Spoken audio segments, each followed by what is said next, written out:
Okay, welcome back to yet another DVD of Advanced Clinical Evaluation. Where we are going to go together this time is, last time we talked about doing a very microscopic, detailed look at behavior in the form of self-monitoring. What we are going to do now is, as promised at the end of the last DVD, is to sort of step back a little bit. The self-monitoring is a wonderful tool if you really want a very close-up look. But let's imagine that you have had a client who is looking at tracking their mood level on self-monitoring, and they've been charting it every hour for 3 weeks. And it's in their chart, and now the accreditors are coming. And the accreditors are going through charts. And if somebody has page after page after page every day of the week for a month of charts of self-monitoring of their mood, of their smoking, of their drinking, of their eating, of their self-talk, it's an enormously thick packet in the back of their chart that isn't very efficient for you, the clinician, for some outside auditing or accrediting agency to go through. To just take a look and say, has the client made progress? Are they eating more healthy foods? Is their mood better? Are they smoking less? So while that does a real nice microscopic contextual look, if you want something where at a glance you can tell, are people making progress, then we need to move on to some other types of measures. So the goal attainment scale, which I have a copy of here on the board, and let me put its name up here. So this is affectionately known as the GAS, G standing for goal, A standing for attainment, and S standing for scale. And what the GAS does is it provides a template or an opportunity for you and your client to sort of delineate what some treatment goals are, and then to have some pictures of potential progress that the client is making or not making on those goals, and marking it on a chart where you can see at a glance on this chart when it's filled out what 3, or you could do 2, or you could do 4 or 5, depending, you could expand the columns, but what some of the client's goals are and where they started on those goals. And you could produce on here 6 months' time. At a glance, you could see how it was that the client made progress or didn't make progress on each of those goals over the course of 6 months' time. So it's a nice thing to have in the chart. It's stated in nice goal strengths-based language. And it tends to fit very well with a treatment plan, and it's a good sort of way to just piecemeal out a treatment plan and to see how well clients are making progress on each of their goals. So if we have over here what it is, it's a measure that fits well with the treatment plan.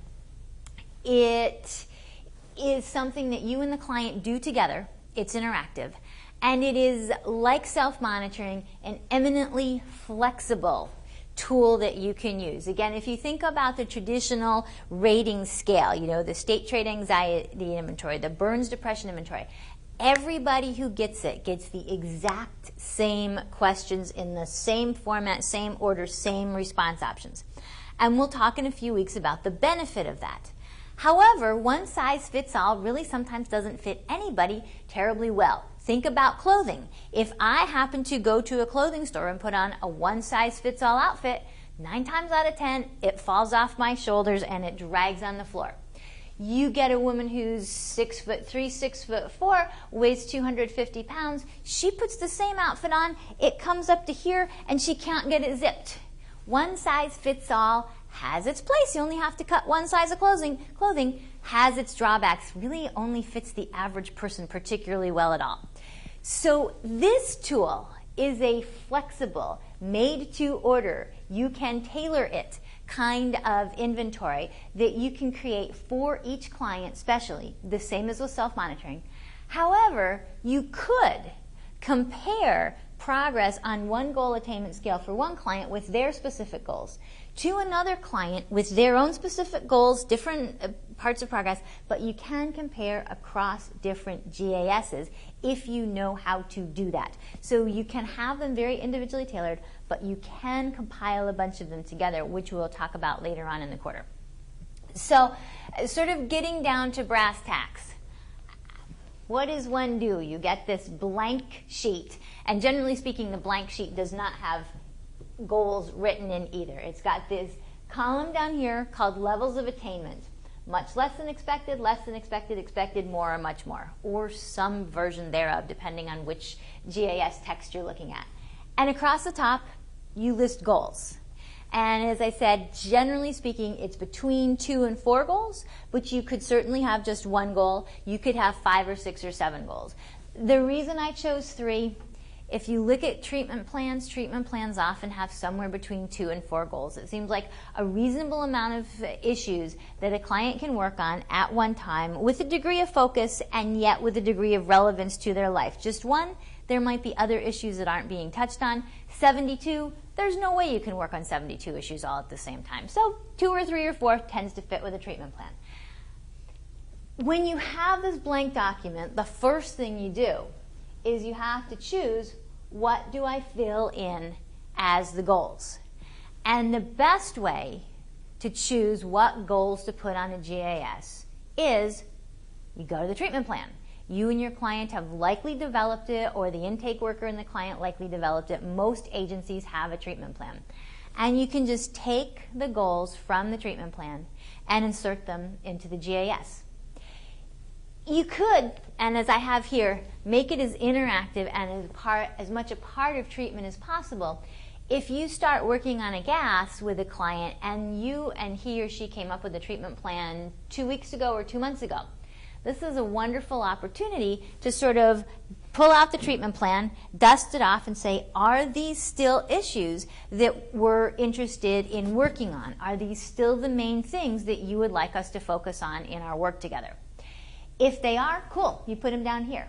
If they're not, this is a good opportunity not only to put up goals that are more applicable, but also maybe go back and revise the treatment plan to reflect goals which are more applicable. So you choose what it is that the client is interested in working on. What I have here is, let us say we have a hypothetical client who comes in with feelings of depression. So, nice, clear goal, reduce depression. Let's say this is someone who spends much of, let's have this be a married man with 2 kids at home. Let's say he isolates himself. He isolates at his job, and then he comes home and he buries himself in front of the television set or in front of his computer or outside in a shop or something like that.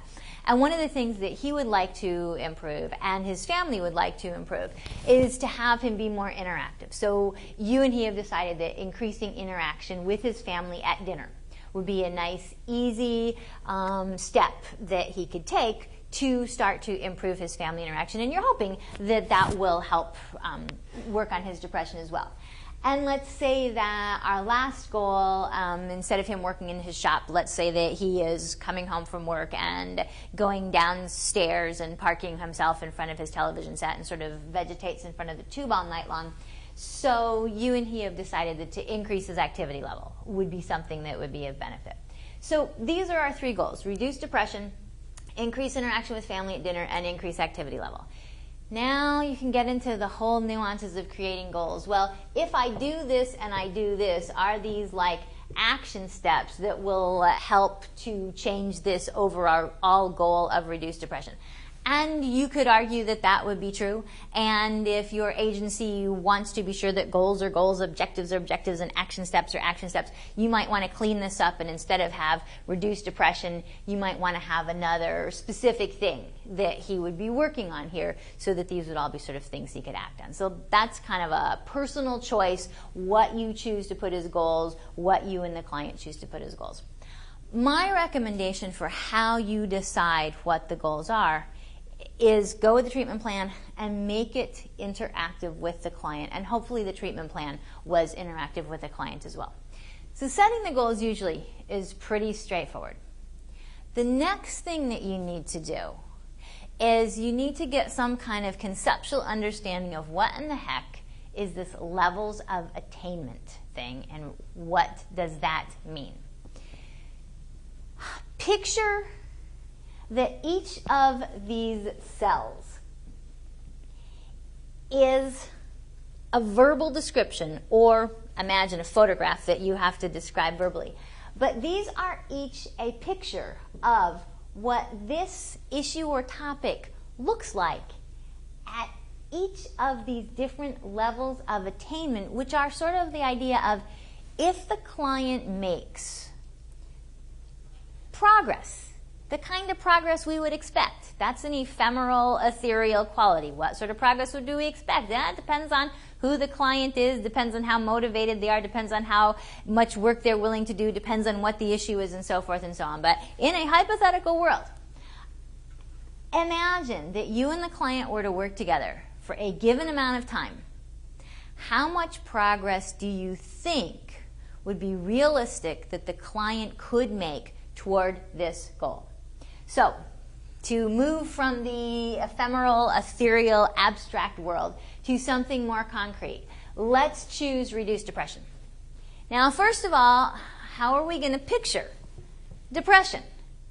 How do I want to describe what depression looks like in each of these boxes or cells? So let's say that you happen to work at an agency where they love the Beck Depression Inventory, and every client who comes in takes a Beck Depression Inventory every session they come in.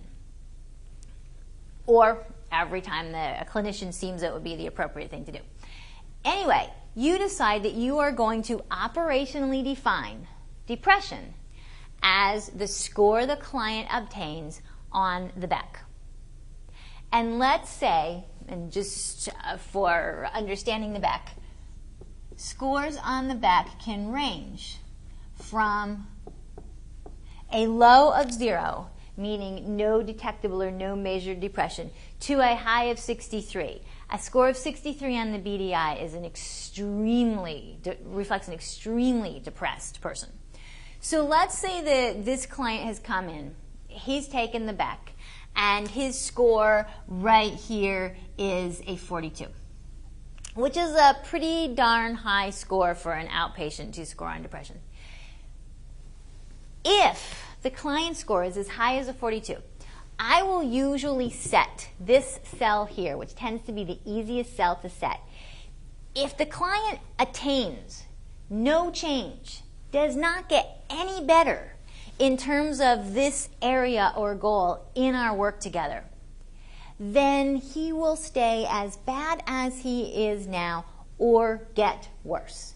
So to me, the easiest sort of cell to set is the much less than expected. If the client makes much less progress, attains his goal to absolutely a very poor degree, he will be as bad off as he is now or worse. So if I say that right now his score on the Beck is a 42, let's round it down to a 40.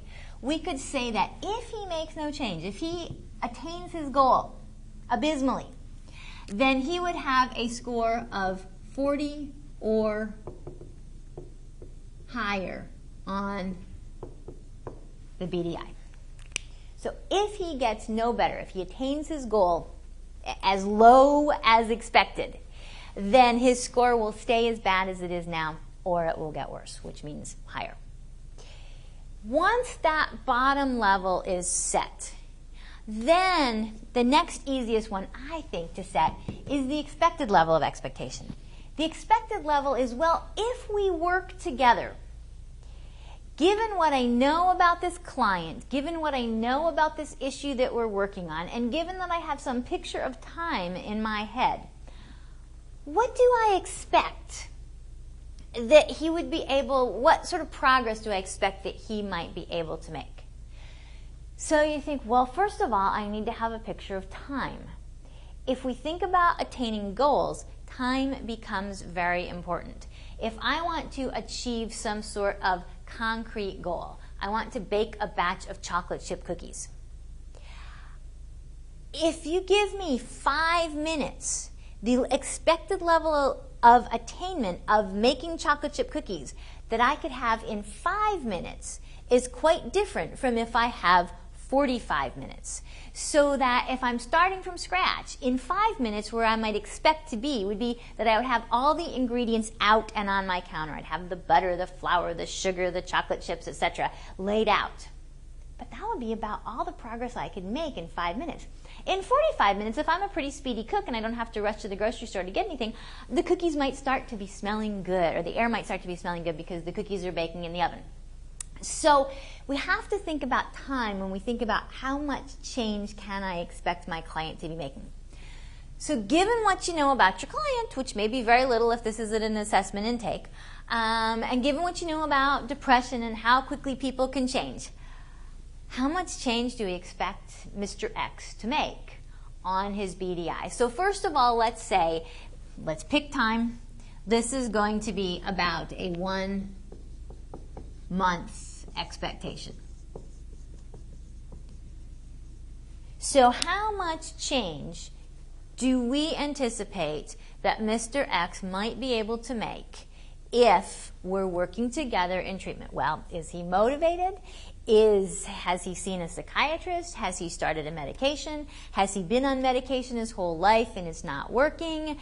Is he wanting to come to therapy and get better? Has he had bouts of depression before? What's the information that you know that tells you how quickly is this guy likely to be able to change? So let's just pick hypothetically that Mr. X is a motivated client. He wants to do this without meds, and he's never had trouble with depression before, and there was some situational stressor, like he lost his job or something that really dropped him down in the dumps, and he thinks he should be able to move beyond it reasonably well. So let's say that we expect that after a month's time, he should be able to have a BDI score of somewhere between, let's say, about a 20 and a 25. Nobody knows for sure, but let's say if he makes decent progress, he should be able, or let's give him a slightly bigger range here. Somewhere between a 20 and a 30. Now, if he makes, so now we've got much less than expected. If he makes much more progress than we expect, if Mr. X is incredibly motivated and his depression is really pretty flexible, let's say that he would get a score of 10 or less on the BEC. Well, once you've got much less expected and much more, then it's pretty easy to fill these two in. You fill them in with what's left over. So if this is up to a 30, this would be somewhere between a 31 and a 39 on the BEC, because that's what's in between a 30 and a 40. And if this tops out at a 10 and this starts at a 20, this would be somewhere between an 11 and a 19 on the BDI. Now, this leads to two terms that we need to cover. One is called mutually exclusive. One is called exhaustive. When I am creating categories on any kind of scale, my categories need to be mutually exclusive. That means non-overlapping. They need to exclude one another. And they need to be exhaustive. That means all possibilities are covered. So that if I put here, instead of 39 to 40, if I had written, instead of 31 to 39, if I'd written 30 to 40, well, if Mr. X comes in and he scores a 30, do I put him in this cell or do I put him in this cell, because this has a 30 and this has a 30? So mutually exclusive categories, you only have one place that you fit. And exhaustive means, and everybody has a chance to go somewhere. 10 or less, 0 through 10. 11 through 19, 20 through 30, 31 through 39, 40 or higher. Everybody fits somewhere. If this is said 10 on BDI, what if he gets a 0 through a 9? He has nowhere to go. So whenever you're creating a scale, you need to be sure that all possibilities are covered, exhaustive, and your categories are mutually exclusive. And sometimes to get exhaustive, it's like other. If you're asking people religious preference, you would have, if it's the Pacific Northwest area, you might have a variety of different Protestant religions, Catholic, you might have Jewish, you might possibly have Muslim or Buddhist, and then you might have other.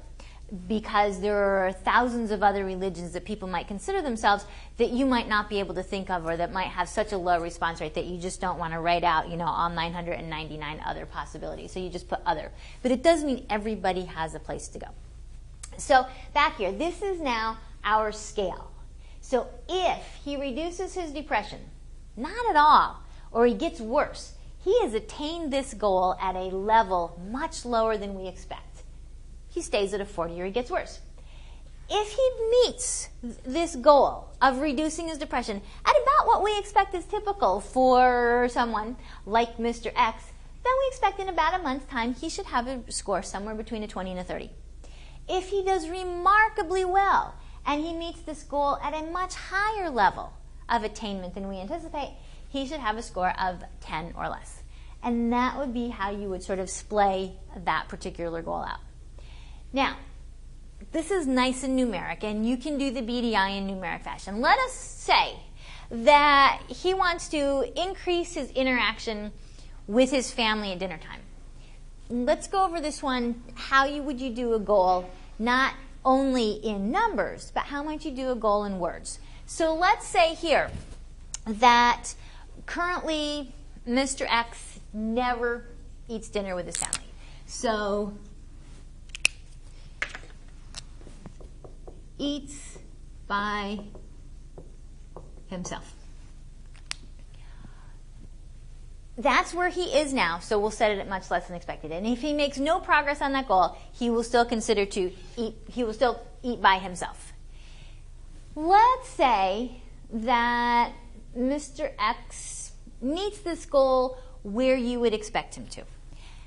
You talk with him, you say, well, what do you think would be realistic? Well, let's say he thinks it's realistic to eat at the table with the family most nights, but don't say much. Okay, so he comes to the dinner table, but he kind of sits there glumly, doesn't really talk. Let's say that he made a lot of progress, more progress than you expected that he could make over the course of a month. What might his behavior look like then? Well, then let's say that he eats at the table every night and communicates pretty well.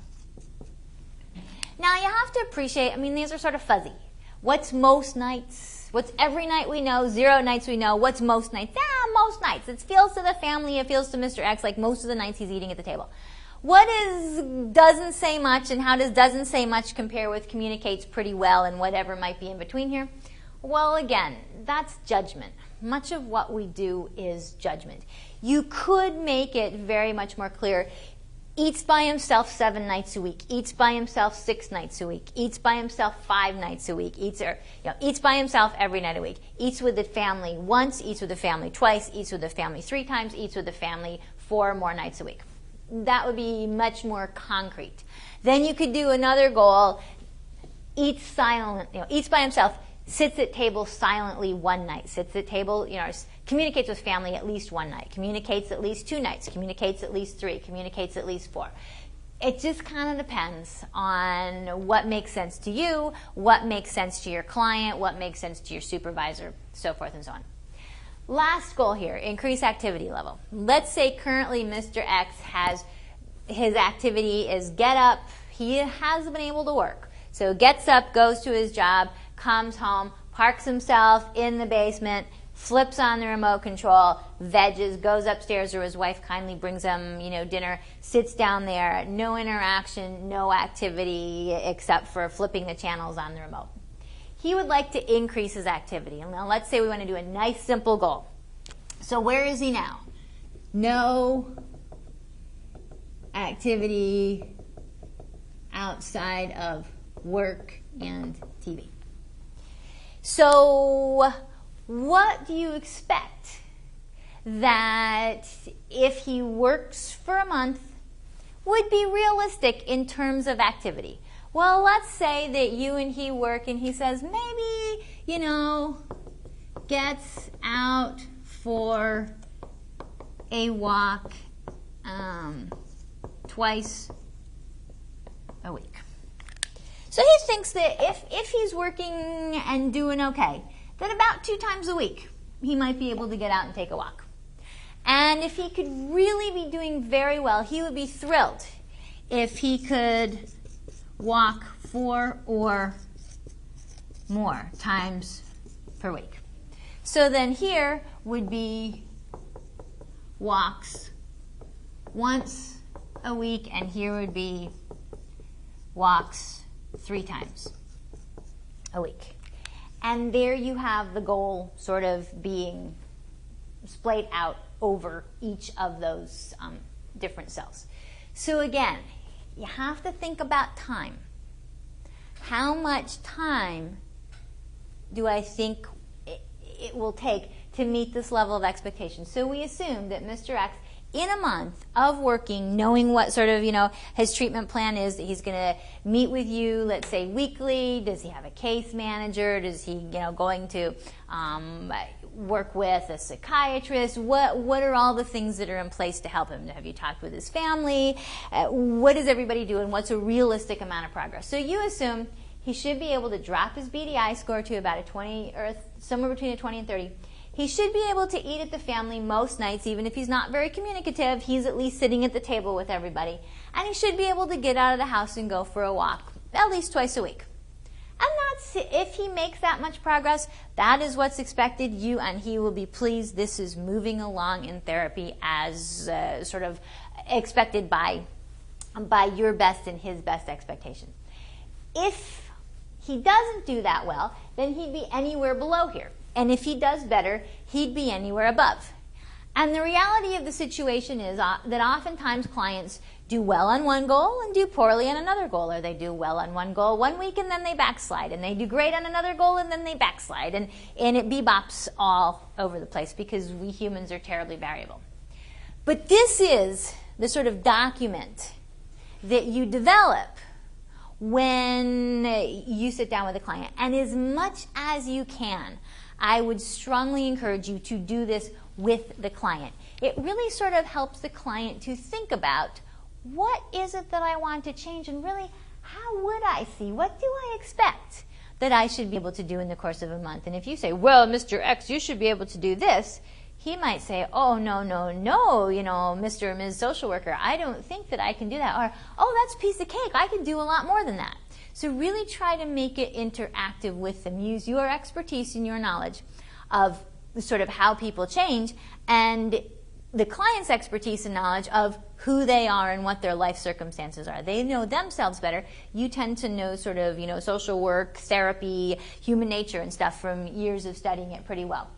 So combine those to come up with this particular table. Once you have this developed, then there's a question of, and what do I do with it now? First of all, ideally, my goal for each of you in this class is that if we talked in the first week about how one of the impediments to measuring the impact of our intervention with our clients is it's tedious, it's time-consuming, and it's seen as taking away from our work together instead of adding to and enhancing our work together. If you can make measurement actually enhance your clinical work instead of just being, one more onerous piece of paperwork, it will be good. It won't be seen as a deterrent or a detraction. It'll be seen as an enhancer or something which is beneficial. So one way that I find, and that certainly students who have done this over the years have sort of described to me as well, that this can be a helpful part of treatment, is if you have clients who flipped 1 week to the next week to the next week to the next. They come in the first week they had these 2 problems, which are all consuming, and you put those down in the treatment plan. Next week they come back and they don't have any time or energy to spend on those 2 problems because now there's these 5 problems. And so you focus on the first 2 of those, and the next week they come back and you were going to pick up on the 3, but they've totally forgotten that because now there's one new huge problem that supersedes everything. And so the story goes week after week after week. There's no focus, there's no progress, and clients wonder why they're not getting anywhere in treatment, and they wonder why they're not getting anywhere in their life.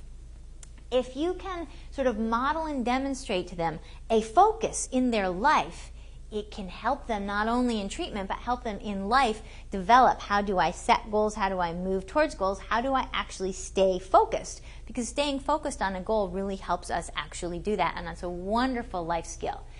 So if you decide you want to bring out this document every week that Mr. X comes in, or maybe every 2 weeks that he comes in, or whatever seems reasonable, and then you just say, well, remember, Mr. X, we talked about, this goal attainment scale. We spent about 20 minutes coming up with it last week.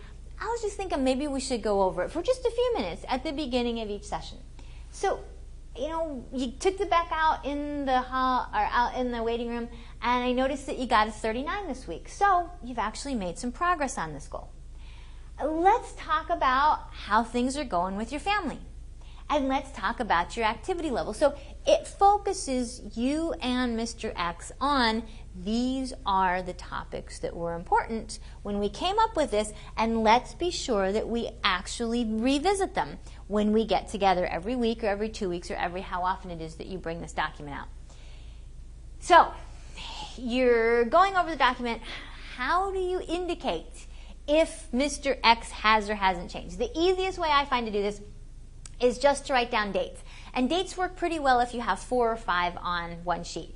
If someone is doing this every single day, or they're doing it every week and you're working with them for years, it gets really cluttered really fast. But if you're doing it, let's say, once a month over the course of a few months of treatment, this works really well. So let's say that today's date, which is the 10th, you and Mr. X have come up with this, and he is, per definition of how you came up with this, he's in the bottom cell on each of these. So 410 on all goals. Now he comes back in next week and you don't pull this out. He comes back in 2 weeks from now and you've decided you're going to pull this out every 2 weeks and go over it. So Mr. X, how are things going in terms of reduced depression? Let's see your BDI. Okay, so you got a 39 on the BDI. So let's see, if it was 2 weeks from now, this would be 424. So on the back, he's improved 1 category. So tell me about eating dinner with your family. How's it been going? Well, this week, I actually did eat at the table with the family most nights, and I wasn't real talkative, but I actually did sit there and talk with them, or I actually did sit there with them. Okay, 424. How's your activity been? Have you been, have you had an opportunity to get out and walk? I really haven't made any progress on that goal at all. Okay, so this is, again, 424. So we now have the first week, 410, he was here, here, and here. And the next week he was here, here, and here. So he comes back in. Let's say he comes in on the next time that you have to get together is the 7th of May. So he comes in on May 7th. You look at his BDI.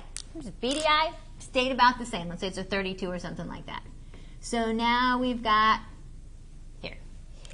How are things going at home? Well, he's feeling actually much more talkative at home, and he's down here in this cell that we haven't filled out, 5-7. How's he doing with activity? Well, I have become inspired, says Mr. X. I went for a walk every single day this week. So here he is on this, here he is on this, and here he is on this. And you can fill in dates until this gets all cluttered. If it gets terribly cluttered, photocopy off a new sheet, run a new sheet off from your computer, and start putting new dates on. Another way that some people will do it is they will just write the date at the very top. So this would be 4/7. And instead of actually putting any dates in here, when the client comes in on, we had 410. Well, let's say he's in on 4/7. So when the client comes in on this date, where is he? Well, he's here on this goal. Let's say this is the first day. He's here on this goal, and he's here on this goal. Now, what you could do if you had run yourself lots of blank or lots of unfilled out copies on your computer, he comes in 2 weeks from now. You then take out your next sheet, and that would be, let's see if we added 14, that would be 421. And then you would circle whichever boxes he was in on 421. So you'd have a date at the top, and you would circle per goal, whatever progress he has made. Then your next one might be, 5-7 or something like that. And again, you would circle where they are. Whatever seems to work as a good indication for you. Dates seem to be fairly clear. Putting the date at the top and circling seems to be pretty clear. If you want some other more clever way of doing it, just be sure you put a key at the bottom if there's anything which is sort of hard for a reader to figure out. Dates are pretty darn clear. And the nice thing about dates is you can look at, a month or 2 months or 4 months at a time, and you can just follow the dates along. Or if you have different ones, you can lay them out on your desk, and you can see at the beginning were more of the lower ones circled, and at the end are more of the sort of higher achieving goals circled. So that's kind of how to indicate time. So we've talked about what it is. We've talked about how to do it. We've talked about how to show time. A couple just sort of fine-tunings. When you do your time, when you're coming up with each of the scales, it's helpful to think about how often am I going to have Mr. Jones or little Susie or whomever. How often are we going to measure this? Because if it's something that you want to have the client do weekly, you would write the goals in such a fashion as they could do this weekly. So these, you can have a weekly score on the BDI. In terms of eating dinner with the family, this could be on average this week. Did you eat by yourself most nights? Did you eat at the table most nights but not talk much? Did you eat at the table and communicate well most nights? You could do it on a daily fashion. Ate at the table by myself tonight. Ate at the table with my family tonight, but didn't say much. Ate at the family with my table tonight and talked a lot. If it is a per day, though, then you got to go through and mark that goal every day. It's confusing if this is rated by week and this is rated by day. If you want to do walking, this is sort of like, this is a weekly schedule. We didn't walk at all, walked once a week, walked twice a week, walked 3 times, walked 4 times. If you wanted to put walking in terms of daily, didn't go walking, how would you code it for daily? Walked 4, 5 minutes or less. Walked 4, 6 to 15 minutes. Walked 4, 15 or 16 minutes to half an hour, and so forth and so on. And then you could chart that every single day. But what you want is, if this goal is going to be measured every week, this goal should be written so it's weekly, and this goal should be written so it's weekly. When it's really hard is when one goal is written daily and one goal is written weekly, or one is daily and one is monthly, and the poor client can't put everything on the same scale.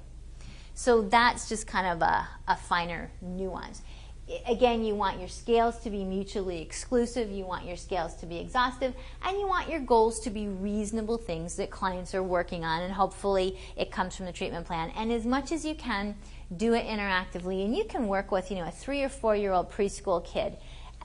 If you're a social worker working with young kids, it's helpful for the kids to know what you're working on with them. Are you working on the tantrums that they throw? Are you working on the fact that they throw things around their preschool classroom? Are you working on the fact that they bite their brothers and sisters? If you're working with people with psychosis, if they're absolutely out in la-la land, it may be hard for them to articulate this with you. And it may be that you talk with their case manager. If you're working on a psychiatric hospital, you talk with the unit staff and say, what are our goals for so-and-so? The same may be true if you're working in a nursing home with people with really serious dementia or something. It's hard to talk with someone with serious Alzheimer's about what are your goals. However, the staff may have some very clear goals to, keep Mrs. Smith from wandering into everybody's room, keep this person from hitting other people, that you and the staff work on. but you don't work necessarily with the client because the client just isn't cognitively able to do the work. But outside of people who have really serious dementia, people who are absolutely, totally psychotic, or kids who are really too young to be invested in their own well-being, it's really very beneficial, I find, to have clients be as much of the process as possible. And hopefully this actually fits in and benefits the treatment rather than detracts from the treatment. And it's something that they can see. They're making progress, and it focuses them on what is important instead of having them scattershot. And it helps them see, oh my goodness, I am making change. Or they see, oh my goodness, I'm not making change. And if they're not making change, then it gives you a nice springboard to, well, is this a goal which is important?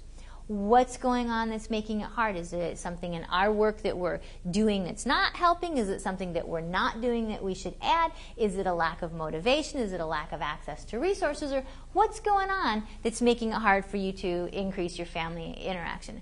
What's getting in the way of your ability to go walking? And then you problem solve, and then hopefully you develop better goals or better strategies to meet the goals. Anyway, I think that is about all that I have to share with you right now on goal attainment scaling, and this is the end of this DVD, which I think would be DVD about number 5 in sequence.